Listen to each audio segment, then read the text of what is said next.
आज हम देखने वाले लास्ट सेकेंड टर्म में से हमने जो लेसन था, एक लेसन देखा था, सॉरी पोयम गागर में सागर, मैं बर्तन मांजूंगा, यह सेकंड लेसन है। वह में नहीं है, वो रिड्यूस कर दिया गया है। अभी उसमें थर्ड पोयम है ग्राम देवता। ग्राम देवता इस कविता के कवि डॉक्टर राम कुमार वर्मा। इनका परिचय, इनका जन्म है 15 सितंबर 1905 सागर, जो मध्य प्रदेश में है। उनकी मृत्यु 1990। डॉक्टर राम कुमार वर्मा आधुनिक हिंदी साहित्य के सुप्रसिद्ध कवि, एकांकी, नाटककार, लेखक और समालोचक।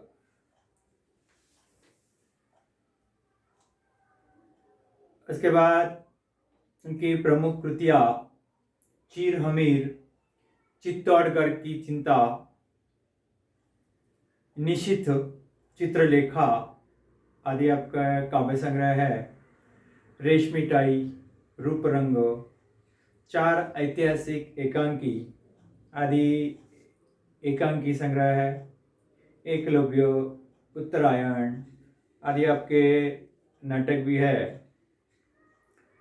यह जो कविता है, यह कविता रस की अनुभूति करा देने वाली कविता, रस की अनुभूति कराने वाली कविता, सुंदर अर्थ प्रकट करने वाली यह कविता, हृदय की कोमल अनुभूतियों को साकार करने वाली यह कविता। इस कविता में वर्मा जी ने कृषक किसान, जो सबके लिए अनाज उपजाता है, उस अनाज पर सभी लोग जीवित रहते, ऐसे कृषकों को देवता बनाते हुए उसके परिश्रम, त्याग एवं परोपकार, इतना सब देते हुए भी उसका जीवन बहुत कठिन है, उसका जीवन बहुत कठिन है। यह इस कविता में उन्होंने व्यक्त किया है, रेखांकित किया है। आज हमारा देश जो कुछ भी है किसानों के बल पर है, इसलिए भारत देश को कृषि प्रधान देश कहा जाता है। क्या? कृषि प्रधान देश वो कहा जाता है। तो इस कविता में किसानों का महत्व, किसानों के परिश्रम यहाँ पर उन्होंने इस कविता में उजागर किया है। देखते हैं ये कविता। हे ग्राम देवता नमस्कार, सोने चांदी से नहीं किंतु तुमने मिट्टी से किया प्यार। हे ग्राम देवता नमस्कार। हर एक गांव में एक ग्राम देवता होती है, गांव का भगवान होता है। इसलिए हमारा गांव मीन्स पूरा शहर, पूरी धरती, इस धरती को पालने वाला, जैसे भगवान हमारा पालन पोषण करता है, हमारी रक्षा करता है, उसी तरह यह ग्राम देवता का मतलब यहाँ पर किसान। यहाँ पर उन्होंने किसानों को ग्राम देवता की उपमा दी है, यहाँ ग्राम देवता बताया है। और जैसे हम भगवान को नमस्कार करते हैं, उसी तरह उस किसान को नमस्कार किया है। क्यों? कवि जो राम कुमार वर्मा जी कहते हैं कि किसान ना उसे कभी सोने से लोभ था, ना कभी चांदी से लोभ था। उसने सोने चांदी से ठुकरा कर मिट्टी से प्यार किया, सोने चांदी से ठुकरा कर मिट्टी से प्यार किया। ऐसे ये किसान, तेरा जो त्याग है, सैक्रिफाइस है, इसे हमारा नमस्कार, इसे हमारा नमस्कार। उसे सोना चांदी इसे कभी प्यार नहीं था, धन दौलत इसे कभी नहीं प्यार था, और आज भी वह किसे है? मिट्टी से प्यार करता है। ऐसे ये किसान को राम कुमार वर्मा जी भगवान मानते हैं, और ऐसे इस किसान को क्या नमस्कार करते हैं। जन कोलाहल से दूर, कहीं एकाकी सिमटा सा निवास। रवि शशि का उतना नहीं, जितना कि प्राणों का होता है प्रकाश। जन कोलाहल से दूर, जन लोग, जन कोलाहल से दूर, लोग, लोग, इन लोगों की भीड़ भाड़ से दूर, कोलाहल शोर, इन लोगों की भीड़ भाड़ से दूर, कहीं एकाकी सिमटा सा। एकाकी, एकांत, एकाकी,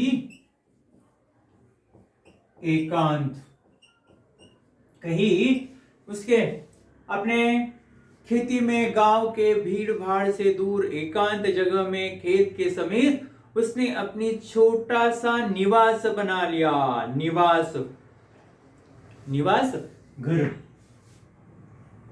निवास घर। अभी किसान का निवास मीन्स क्या हो सकता है? झोपड़ी। एक छोटे से इसमें एकांत जगह पर खेती खलिहान में उसने अपनी छोटी सी झोपड़ी बना ली है, और उस छोटी सी झोपड़ी में वो किसान निवास करता है, उस झोपड़ी में वो किसान रहता है। रवि शशि का उतना नहीं, जितना कि प्राणों का प्रकाश। रवि शशि, रवि सूर्य,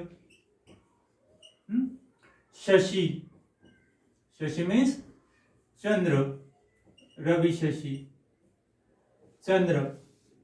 कवि यहां पर कहते हैं कि चंद्र, सूर्य, इनकी किरणों से अधिक, इनकी किरणों से अधिक किसानों का आत्मबल, किसानों का आत्मबल और दृढ़ता, दृढ़ता और परिश्रम की किरणें प्रकाशमान हो रही है।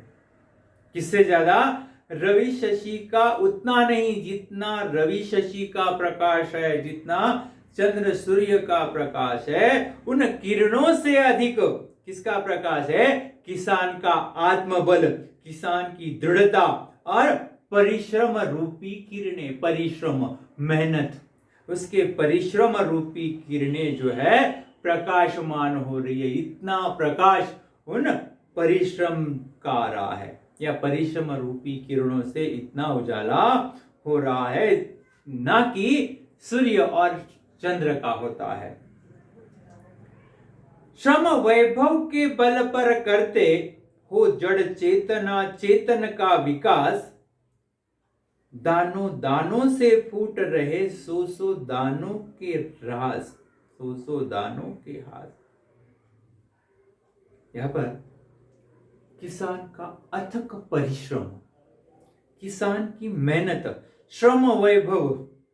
किसान जो है खेत में अनाज बोता है, अनाज उपजाता है। अनाज बोना, अनाज उपजाना ये कोई आसान काम नहीं है। उस अनाज की उपज करने के लिए बहुत परिश्रम करना पड़ता है, बहुत मेहनत करनी पड़ती है। इसलिए कवि यहाँ पर कहते हैं कि उसके अथक परिश्रम से, उसके अथक परिश्रम से क्या करता है? खेत में किसान क्या करता है? फसल उगाता है। क्या करता है? जड़ चेतन का निवास। खेत में चेतन अर्थात फसल का निर्माण करता है, फसल का निर्माण करता है। दानों दानों से फूट रहे सो सो दानों के हाथ। मेहनत का नतीजा, परिश्रम का नतीजा, उसके खेतों में लहलहाती जो फसल है, उसके खेतों में लहलहाती फसल के प्रत्येक दानों में ऐसे लगता है, या प्रत्येक दानों से ऐसे लगता है कि जैसे उस फसल का हर एक दाना मुस्कुरा रहा हो। उसके फसल का हर एक दाना मुस्कुराते हुए खुशियां मना रहा है, अपनी खुशियां मुस्कुरा कर जाहिर कर रहा है। हास, हास मीन्स हंसी। वो किसान, ये फसल का हर एक दाना जो है वो हंसकर अपनी खुशियां मना रहा है, अपनी खुशियां वह मना रहा है। यह है न पसीने की धरा, यह गंगा की है धवल धार, हे ग्राम देवता नमस्कार। किसान में खेती में फसल उगाना यह आसान काम नहीं है। जब किसान जो है खेत में मेहनत करता है, परिश्रम करता है, तो उसके मेहनत से, परिश्रम से, उसके शरीर से निकलने वाली पसीने की गंगा, कौन सी गंगा? पसीने की गंगा है। वो पसीने की गंगा निर्मल, या पसीने की गंगा की निर्मल और सफेद धारा के समान है। वो पसीने की गंगा है, कैसी है? निर्मल और सफेद,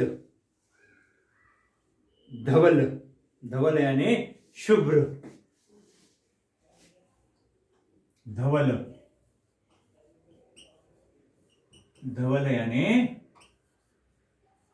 शुभ्र। उसकी पसीने की जो गंगा है वह निर्मल है, उसमें मलिनता नहीं है, और वह धवल है, सफेद है। इसलिए हे ग्राम देवता तुझे नमस्कार, हे ग्राम देवता तुझे नमस्कार। है गतिशील सभी ऋतु में, गर्मी वर्षा हो या कि ठंड, जग को देते हो पुरस्कार देकर अपने को कठिन दंड, दंड सजा, कठिन दंड, दंड मीन्स सजा, पनिशमेंट। कवि यहां पर कहते हैं कि है गतिशील, गतिशील रहना, काम में सक्रिय रहना। कब? वह जुटे रहता है अपने काम में, 12 मास जुटे रहता है, सभी ऋतुओं में, सभी ऋतुओं में। गर्मी हो, गर्मी में बहुत गर्मी पड़ती है, गर्मी के ऋतु में बहुत कड़ी धूप होती है। कड़ी धूप में क्या होता है? बाहर निकलना आसान काम नहीं है, तो भी ये किसान कड़ी धूप में भी अपनी खेती में मेहनत करता है। चाहे वर्षा हो, चाहे वर्षा हो, कितनी भी बारिश हो, कितनी भी लगातार वर्षा हो, खेती बाड़ी का काम उसे करना ही पड़ता है। या ठंड हो, ठंड, कितनी भी कड़ाके की ठंड हो, ये अपने खेती किसानी के कामों से कभी अलग नहीं होता है, कभी अलग नहीं होता है। फिर चाहे वर्षा हो, बारिश हो, क्या कड़ी धूप हो या ठंड हो, हम धूप में बाहर जाते हैं तो छाता लेके जाते हैं, पानी में भीगते हैं तो रेनकोट पहनते हैं, छाता लेते हैं, है ना? ठंड के दिनों में ऊनी कपड़े पहनते हैं। लेकिन एक किसान इन ऋतुओं में भी कड़ी मेहनत करके इस जग को, जग दुनिया,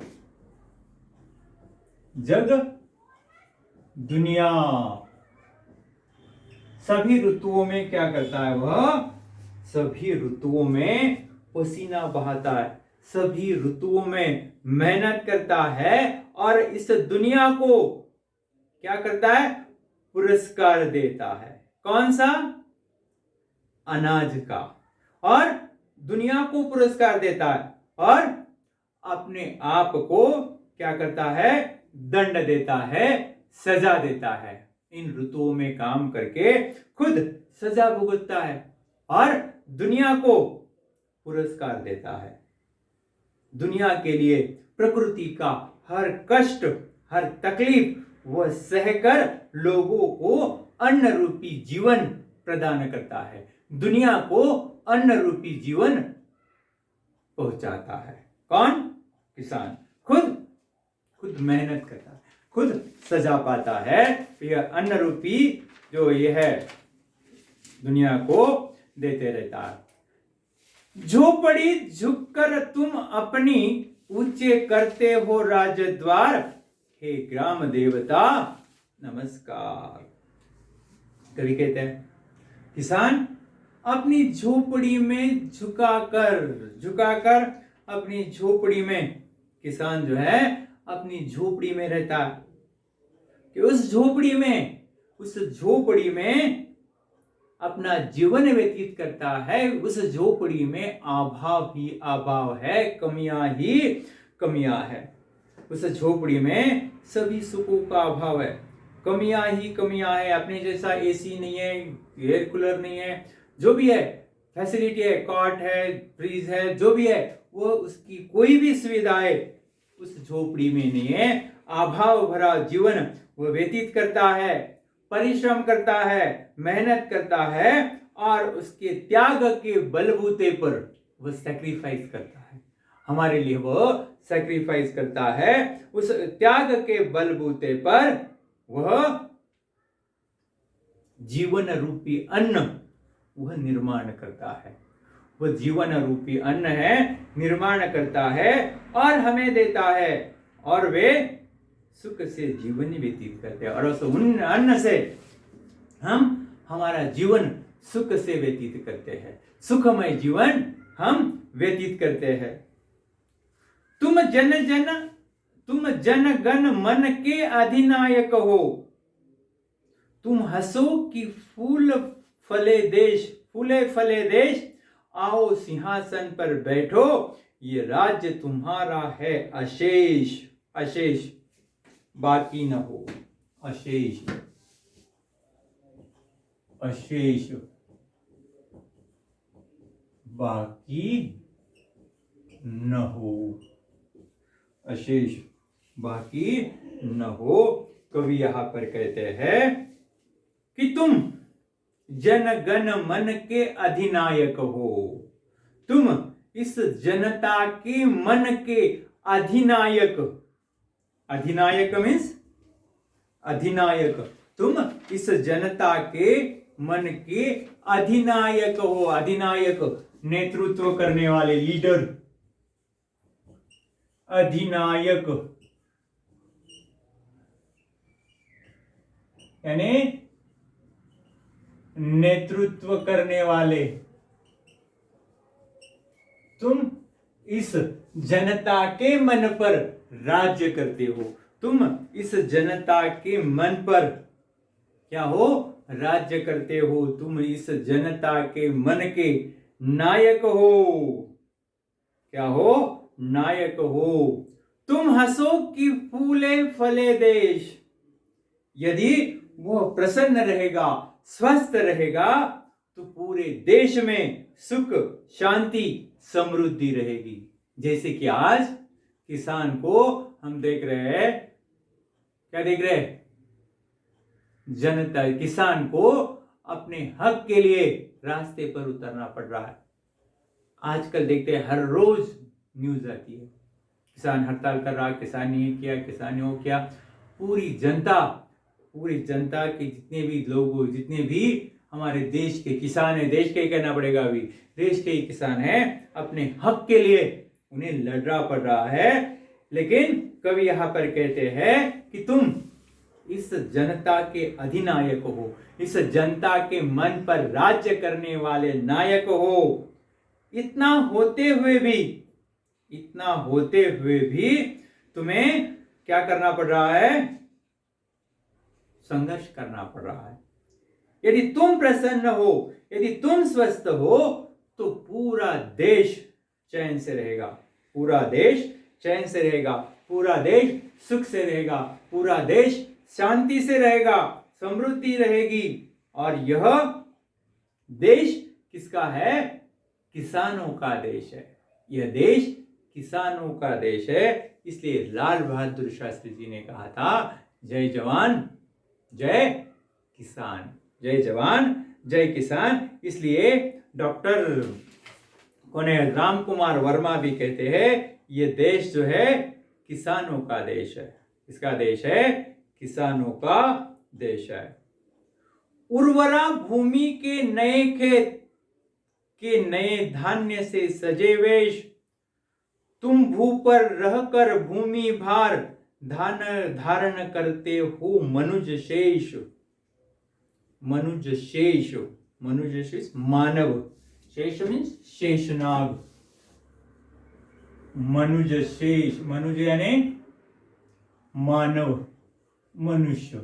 ऐसा कहा जाता है कि पुराने लोगों की मान्यता थी कि ये पृथ्वी का जो भार है वह नीचे जो शेषनाग है उस शेषनाग की फन पर हमारी पृथ्वी का भार वह रहता है। इसलिए कवि ने कहा है मनुज शेष, पूरी पृथ्वी की जिम्मेदारी, पृथ्वी का भार तुम पर हो। उर्वरा भूमि के नए खेत, उर्वरा, उर्वरा, उर्वरा भूमि, उपजाऊ भूमि जिसमें अच्छी फसल आती है, ऐसी उर्वरा भूमि, भूमि खेती, उर्वरा उपजाऊ, उर्वरा उपजाऊ खेती, उपजाऊ जिसमें अच्छी फसल आती है। कवि कहते हैं कि नई फसल उपजाऊ खेती की सुंदरता की ओर बढ़ रही है। नए नए आविष्कार हो रहे, नए नए आविष्कार हो रहे, खेती उपजाऊ हो रही है और सुंदरता की ओर बढ़ रही है। यह जो है यह सब किसानों की मेहनत का परिणाम है। दिन रात सभी ऋतुओं में वो काम करते हैं, इसका यह नतीजा है। यह किसानों की मेहनत का फल है। दूसरी बात यहां पर कवि कहते हैं कि ये धरती पर रहकर धरती का भार तुम ग्रहण किए हुए हो, धारण किए हुए हो। मैंने जैसे बताया कि शेषनाग है, पूरी धरती का भार अपनी फना पर वो लेता है। उसी तरह यहां पर भी कहा है डॉक्टर जी ने कि धरती का भार, धरती पर रहकर भी धरती का भार आपने धारण किया है। अर्थात किसान अपनी कड़ी मेहनत से क्या करते हैं, कड़ी मेहनत करके धरती पर रहने वाले जो भी लोग हैं, इन लोगों के लिए अन्न उगाने की जिम्मेदारी, फसल उगाने की जिम्मेदारी का बोझ अपने कंधे पर आपने उठाया है। इन लोगों के लिए आपने वो बोझ उठाया है। कवि अपनी कविता से आज तुम्हारी विमल आरती लू उतार, हे ग्राम देवता, हे ग्राम देवता नमस्कार। कवि कहना चाहते हैं कि हे किसान, तुम क्या हो, भगवान हो, ग्राम देवता हो, और मैं इस कविता द्वारा, अपनी कविता से आज तुम्हारी इस कविता द्वारा आज मैं तुम्हारी निर्मल आरती उतारना चाहता हूं, तुम्हारी निर्मल आरती उतारना चाहता हूं। वह किसान को क्या करता है, नमस्कार करता है, और वह किसान को नमस्कार करना चाहता है। देखिए 2-3 भेद इसमें नहीं है, भी मैंने दिए है। ग्राम देवता की विशेषताएं, ग्राम देवता की विशेषताएं, कौन कौन सी विशेषताएं ग्राम देवता की? फर्स्ट, ग्राम देवता की विशेषताएं, पहली, मिट्टी से प्यार करने वाला, मिट्टी से प्यार करने वाला, है ना, मिट्टी से प्यार करने वाला, सोना चांदी से नहीं, मिट्टी से प्यार करने वाला, वैभव के बल पर, दूसरा, वैभव के बल पर,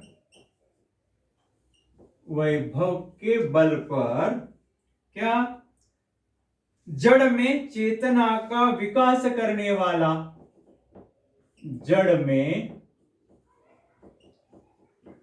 चेतना का विकास करने वाला, जड़ में चेतना का विकास करने वाला। तीसरा, सभी ऋतुओं में गतिशील रहने वाला, कभी रुकता नहीं हो, बारिश में, ठंड में, सभी ऋतुओं में गतिशील रहने वाला, सभी ऋतुओं में गतिशील रहने वाला, सभी ऋतुओं में गतिशील रहने वाला, भूमि पर रहकर भार धारण करने वाला, भूमि पर रहकर भार धारण करने वाला, भूमि पर रहकर भार धारण करने वाला। और यहां पर देख सकते हैं, ग्राम देवता ने इससे प्यार नहीं किया, किया नहीं किया। वे ग्राम देवता ने इससे प्यार नहीं किया। किसे? सोना और चांदी। ग्राम देवता ने सोना और चांदी से प्यार नहीं किया। दूसरा वेब है, इनके प्राणों से ज्यादा प्राणों को प्रकाश देती है। इनके प्राणों से ज्यादा प्रकाश देती है। किनसे ज्यादा? रवि और शशि। रवि और शशि। और एक है उसमें प्राकृतिक सौंदर्य का सच्चा आनंद जो है आंचलिक क्षेत्र में मिलता है, गांव के क्षेत्र में मिलता है। जो प्रकृति का सौंदर्य है गांव में, पहाड़ी इलाके में मिलता है। प्रकृति ईश्वर की दी हुई अनुपम देन है और प्राकृतिक सौंदर्य का सच्चा आनंद आंचलिक क्षेत्र में मिलता है। गांव के छोटे छोटे मिट्टी के घर तथा आसपास ढेर सारे पेड़ पौधों को देखकर मन प्रफुल्लित हो जाता है। ठंडी ठंडी हवा, ताजी हवा, उस ताजी हवा से लहराते पेड़ और फसलों को देखकर ऐसा लगता है मानो ये सभी अपने आप से बातें कर रहे हो।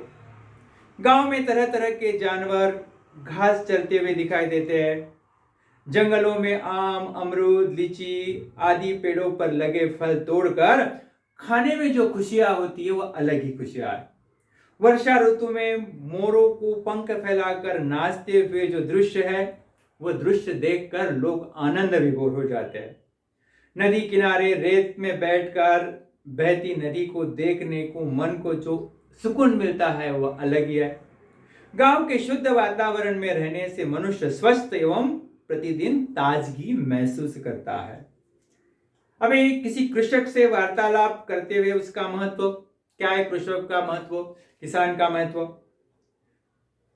कृषक भारत की रीढ़ की हड्डी के समान है।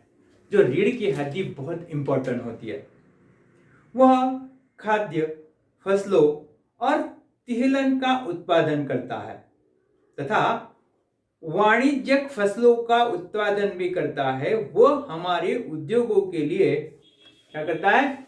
कच्चा माल, रॉ मटेरियल, कच्चा माल भी उत्पादन करता है। इसलिए हमारे राष्ट्र का जीवन रक्त भी है। कृषक कृषि पर प्रत्यक्ष रूप से निर्भर है तथा पूरे दिन रात वो उस पर काम करता है। बीज बोता है, अपने खेत में पशु पक्षियों से फसलों की रखवाली करता है। खेती करके वह अपना और अपने परिवार का पालन पोषण करता है। उसका हाड़ तोड़ मेहनत से खेती में फसलें लहलाती है और पूरे देश की वो फसलें जो है भूख मिटाती है। पूरे देश के भोजन की नींव रखने का कारण ही कृषक को क्या कहा जाता है? अन्नदाता कहा जाता है। यहाँ पर हमने यह लेसन जो है, पोएम जो थी वह कंप्लीट की है। नेक्स्ट इसमें न्यू लेसन।